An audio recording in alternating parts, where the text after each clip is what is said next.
BJP है वो समझती है ये जो जो हिंदुस्तान है ये इनकी कोई घरेलू प्रॉपर्टी है। जो नेशनल एंथम है ये कोई बीजेपी का एंथम है, नहीं, ये हमारे मुल्क का, कौम का एंथम है। और मुझे याद है जब हम स्कूल में पढ़ते थे या कॉलेज में पढ़ते थे, हमें कोई बंदूक लेके पीछे नहीं होता था, हम एकदम खड़े होते थे। अगर कभी भूल जाते थे खड़ा होना तो हमारे माँ बाप हमको कहते थे सिनेमा हॉल में, खड़े हो जाओ, नेशनल एंथम चल रहा है। तो आज बीजेपी कश्मीरियों के सर के ऊपर बंदूक रख के कहती है आप खड़े हो जाओ, ये तो इनकी सबसे बड़ी नाकामी है। Hi everyone, this is Aastha Pandey, welcome to आपकी खबर राजनीति। जम्मू कश्मीर में एक बार फिर से सियासी बयानबाजी और सुरक्षा बलों की कार्रवाई को लेकर विवाद खड़ा हो गया है। इस बार केंद्र में है पीपल्स डेमोक्रेटिक पार्टी यानी कि पीडीपी की अध्यक्ष फॉर्मर सीएम महबूबा मुफ्ती, जिन्होंने 1 अक्टूबर को भारतीय जनता पार्टी यानी कि बीजेपी पर तीखा हमला करते हुए एलिगेशन लगाया कि कश्मीर में लोगों को अब बंदूक के बल पर नेशनल एंथम के लिए खड़ा होने को मजबूर किया जा रहा है। उन्होंने इस पूरे सीक्वेंस ऑफ इवेंट को सरकार के फेलियर बताते हुए कहा कि इफ पैट्रियोटिज्म और respect for nation symbol has to be forced, it is a sign of the failure of the governance system. ये बयान तब सामने आया जब 30 सितंबर की शाम श्रीनगर के टीआरसी फुटबॉल ग्राउंड में एक फुटबॉल टूर्नामेंट के दौरान नेशनल एंथम के समय बैट रह जाने पर मुस्लिम ने डजन्स ऑफ यंग मैन को कस्टडी में ले लिया। महबूबा मुफ्ती ने श्रीनगर के बघाट एरिया में संवाददाताओं से बात करते हुए इस घटना पर फीडबैक दी और कहा ये अनफॉर्चुनेट है कि आज लोगों को बंदूक के बल पर नेशनल एंथम के लिए खड़ा किया जा रहा है। ये वही कश्मीर है जहां हम अपने छात्र जीवन में वॉलंटरी से खड़े होते थे, कोई जबरदस्ती नहीं होती थी। उन्होंने अपने छात्र जीवन की यादों को साझा करते हुए कहा कि जब नेशनल एंथम बजता था तो लोग खुद सम्मान से खड़े हो जाते थे, लेकिन अब जब इसे जबरदस्ती करवाया जा रहा है तो ये क्लियर है कि गवर्नमेंट लोगों का भरोसा जीतने में नाकाम रही है।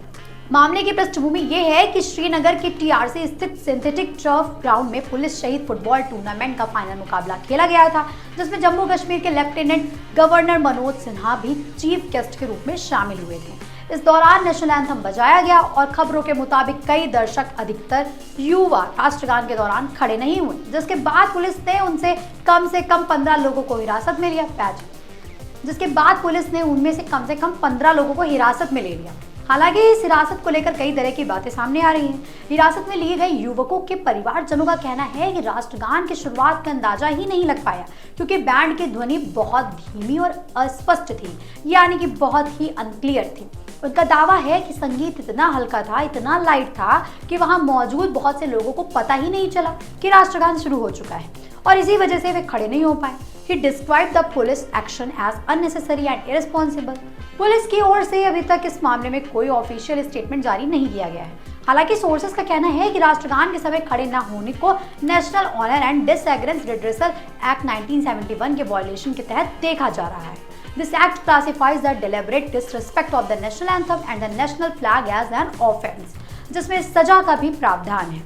हालांकि कानून जानबूझकर अपमान के लिए है, लेकिन ये तय करना कि क्या ये जानबूझकर किया गया है, डीड था या नहीं, इस पर अब डिस्प्यूट खड़ा हो गया है। अकॉर्डिंग टू महबूबा मुफ्ती, इस तरह की घटनाएं न केवल डेमोक्रेटिक वैल्यूज को ठेस पहुंचाती हैं, बल्कि कश्मीर जैसे संवेदनशील क्षेत्र में लोगों की भावनाओं को भी आहत करती हैं। उनका कहना है कि जो रिस्पेक्ट दिल से आता है वो लंबे समय तक टिकता है, लेकिन बंदूक और डर से पैदा किया गया सम्मान केवल अस्थायी होता है, यानी कि अनस्टेबल होता है और उसे अविश्वास ही बढ़ता है। ये मामला जब सियासी रंग ले चुका है बिकॉज महबूबा मुफ्ती के बयान पर बीजेपी की प्रतिक्रिया भी सामने आ सकती है। ये पहली बार नहीं है जब महबूबा मुफ्ती ने राष्ट्रवाद या सुरक्षा बलों को लेकर सरकार पर निशाना साधा हो। वो पहले भी आर्टिकल 370 के हटाए जाने के बाद से लगातार केंद्र सरकार की नीतियों पर सवाल उठाती रही हैं। उनका ये बयान ऐसे समय पर आया है जब केंद्र और जम्मू कश्मीर प्रशासन लगातार ये दावा कर रहे हैं कि कश्मीर में सिचुएशन नॉर्मल हो रहे हैं और जनता धीरे धीरे डेमोक्रेटिक प्रोसेस और राष्ट्र की मेन स्ट्रीम जुड़ रही है। बट महबूबा मुफ्ती का ताजा बयान इस दावे को सीधी चुनौती देता है। एक्सपर्ट्स का मानना है कि इस प्रकार की घटनाएं और उन पर आने वाले पॉलिटिकल स्टेटमेंट कश्मीर में पहले से मौजूद असंतोष और अविश्वास की भावना को और डीप कर सकते हैं। जहां एक और गवर्नमेंट का प्रयास है कि ये कश्मीर को बाकी भारत से पूरी तरह जोड़ा जाए और लोगों के मन में राष्ट्र के प्रति भावना स्ट्रॉन्ग की जाए, वहीं दूसरी ओर अगर राष्ट्रगान जैसे प्रतीकों को जबरदस्ती लागू किया जाएगा तो ये प्रयास उल्टा पड़ सकता है। इस मामले में सबसे मेन बात यह है कि रियल में बैंड की आवाज धीमी थी और ऑडियंस को राष्ट्रगान शुरू होने का पता नहीं चला, तो पुलिस की कार्रवाई कठोर मानी जा सकती है। दूसरी ओर अगर जानबूझकर राष्ट्रगान के समय खड़े न होने की बात साबित होती है तो ये नेशनल रिस्पेक्ट के खिलाफ कृत्य माना जाएगा। लेकिन जब तक जांच पूरी नहीं होती है और पुलिस की ओर से कोई आधिकारिक बयान नहीं आता, तब तक इस पूरे मामले पर क्लियर रूप से कुछ भी कहना जल्दबाजी होगी। कुल मिलाकर महबूबा मुफ्ती के बयान और पुलिस की कार्रवाई ने कश्मीर में एक बार फिर से बहस को हवा दे दी है, जिसमें देशभक्ति वर्सेस जबरदस्ती का सवाल उठता है। राष्ट्रगान का सम्मान हर भारतीय का कर्तव्य है, लेकिन जब सम्मान को कानून या डर के बल पर लागू किया जाता है तो वो डेमोक्रेसी की आत्मा को ठेस पहुंचाती है, तो लोकतंत्र की आत्मा को ठेस पहुंचती है। अब देखना ये होगा कि इस घटनाक्रम पर जम्मू कश्मीर प्रशासन और केंद्र सरकार क्या रुख अपनाते हैं और क्या इस मामले में किसी स्तर पर संवाद या सुधार की पहल की जाती है। अगर आपको वीडियो पसंद आया हो तो लाइक करें, चैनल को सब्सक्राइब करें।